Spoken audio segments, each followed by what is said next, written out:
Okay, so make sure you guys are paying attention. This is not just important for me, but also for everybody else here.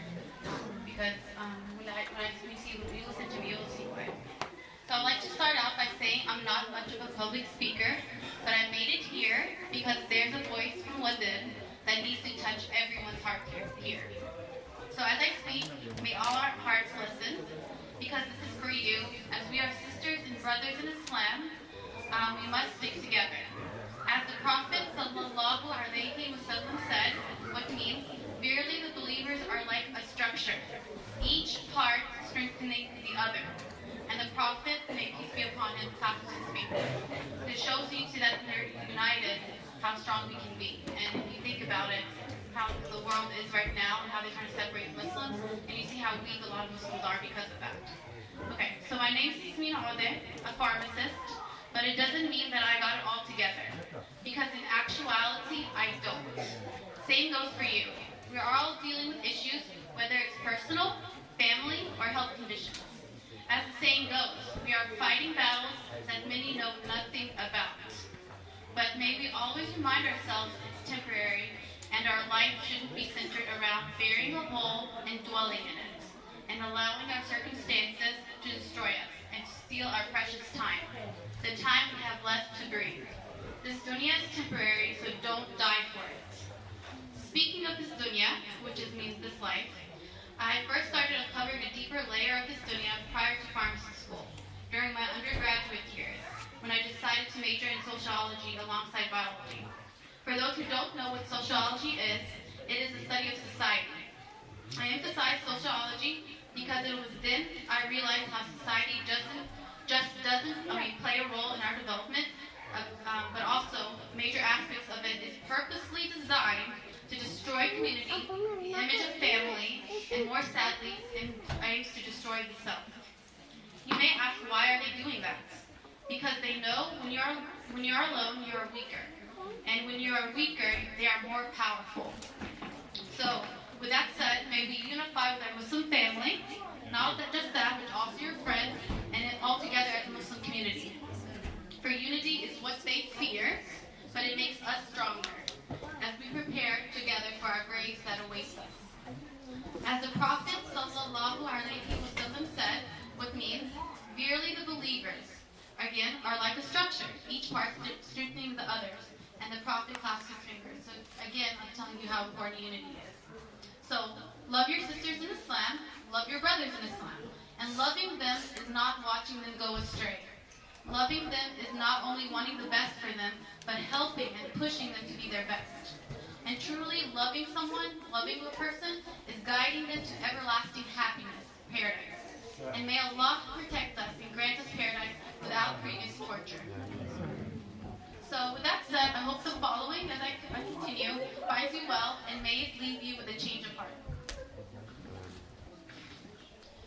Okay, so we find ourselves finding comfort in the familiar, yet distracted when it comes to dealing with the unfamiliar.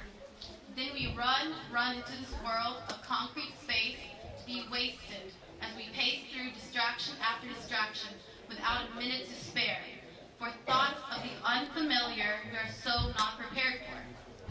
Even with your loved ones dying, I'm talking about yours, I'm sure everyone has a loved one who's died. We find ourselves sad for a moment, but not a moment to linger in our minds for us to realize, when are we next? My age doesn't let me know, nor does your age, little one, or even you, elder one. So saying we're too young, or they were healthy, does not matter. It's easy for us to fall in the trap of just feeling sad for a moment, and when you hear someone who died. And then after reciting the Fatiha for them, you find yourself unfazed and move along with your life. But how about when it hits really close to home? Like one losing their own sibling, their own parent, or how about a mother losing their child? There's a story I have for you that happened just a couple weeks ago.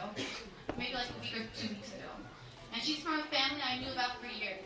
So this daughter of theirs, just a few days, went out with her sister and friends to have dinner together. After eating, the girl was telling her sister she wasn't feeling well, and she rushed to the bathroom to get herself together.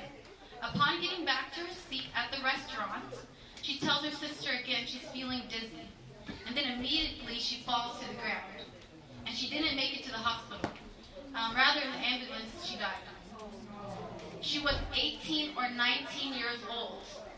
So some people are this age, maybe younger, maybe older, it doesn't matter.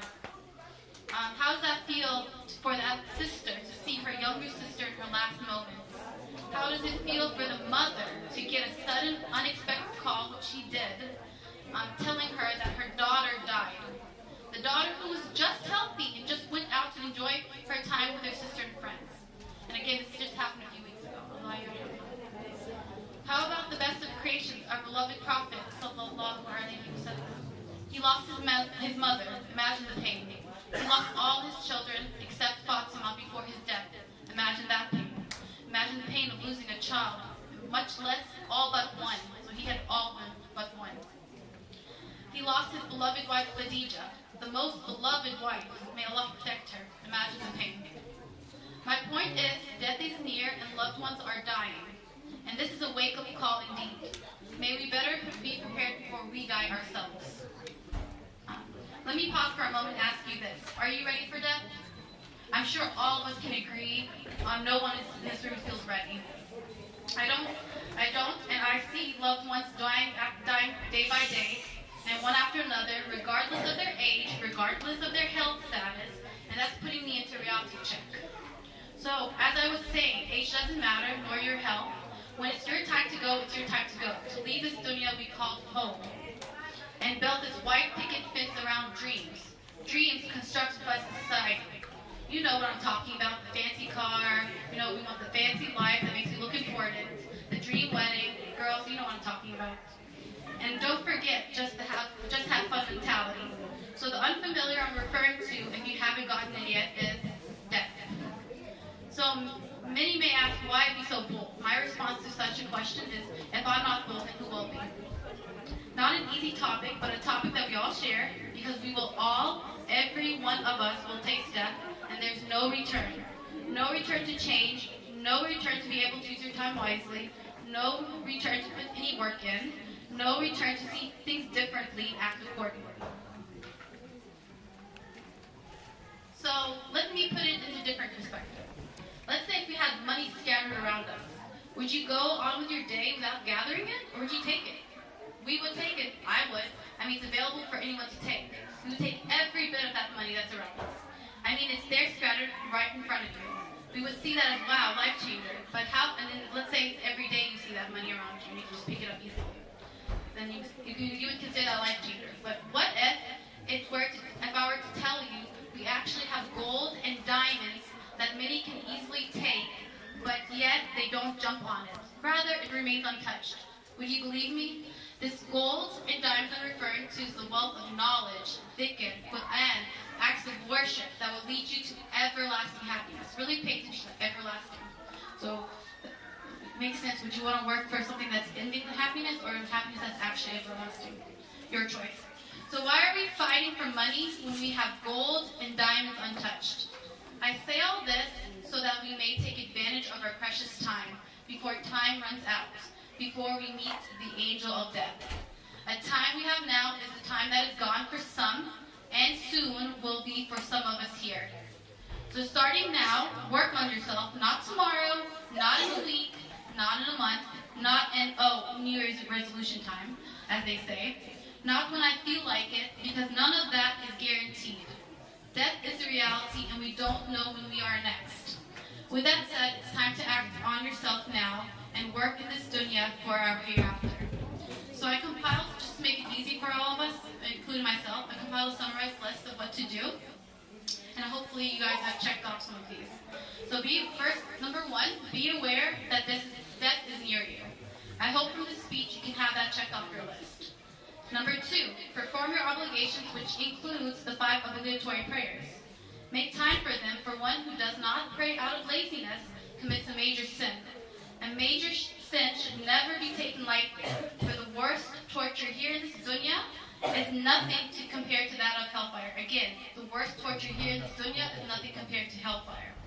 So ever think about how it feels when you get hurt, or the moment you're in intense pain, or hear these stories of others who are severely hurt? In these moments, I have trouble bearing it. Yet then I think of the hellfire whose torture is beyond the torture of this dunya. May we continue keeping that as a reminder.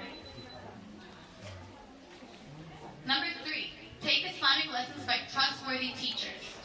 And first start with mastering the personal obligatory knowledge, and then move on to other lessons in Islam.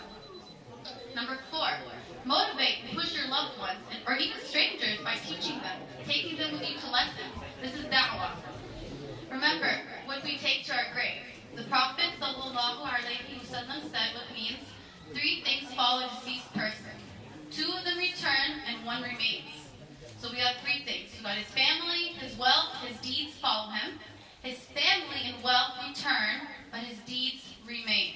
So how are you guys gathering your deeds here in this dunya? So take advantage of your time for that.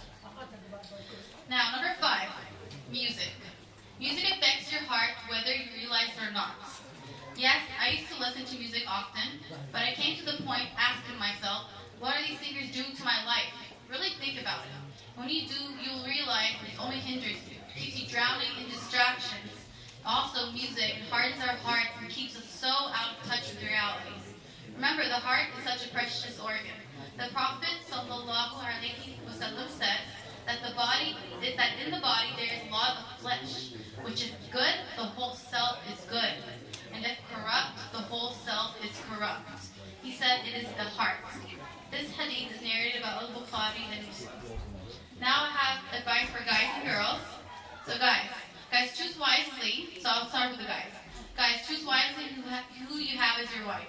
Remember, she will be raising your kids when you're at work and when you turn your head. And also for the sake of for yourself, choose one who will guide you and help you to everlasting happiness, to help you prepare for the hereafter. Girls, choose the guys wisely for the same reason. Because in this dunya is temporary, so don't build your life here. Rather, how nice to have your spouse by your side as you both use this dunya as your journey together. For this is a journey for everyone. So to sum it up, here's some food for thought. Girls, Prince Charming isn't the one who fits the look of dunya, has the fancy car, model look, stacks of money, and knows it too. Such a guy who purely markets himself to such a standard isn't going to help you prepare for the hereafter. He's just wasting your time. Rather, this is the guy you should look for, the one who puts a crown on your head without you knowing. Because he does so with utmost care and so swiftly because his humility prevails. And now, let's address both of you guys. So, the brothers and sisters, love isn't what dunya plasters in your mind every day through social media. True love is being with the one who guides you to everlasting happiness paradise. That's true love because he knows or she knows, wants, and actively pushes you, that's important, actively pushes you towards what's best for you. And remember this, the one who truly fears Allah is the one you're safest with. Okay, and the last one, number 7. So this last thing on the list. Again, I'm repeating this point because it is the nur, the light of our journey here in this dunya. Learn the knowledge of our beautiful creed, for this helps strengthen your iman and eases your heart and guides your life and prepares us for the everlasting happiness. Oh, how beautiful does that sound? Everlasting. You know what that means? No end to the happiness that awaits. So why are we again fighting for happiness in this dunya that comes in the form of distractions, and all it leads you to is a happiness with an end? So yes, we are living in the familiar as of now, but don't forget the unfamiliar awaits us all. May Allah increase our knowledge and use our time wisely to be comfortable later. And may Allah grant us to die as pious believers without previous torture. Assalamu alaikum. Allahu Akbar. Takbir. Takbir. Takbir.